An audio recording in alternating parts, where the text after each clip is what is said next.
প্রশংসা নয় কোনো সংবর্ধনা,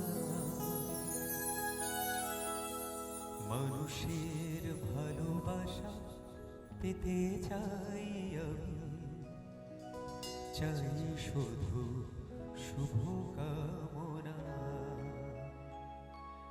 অভিনন্দন নয় প্রশংসা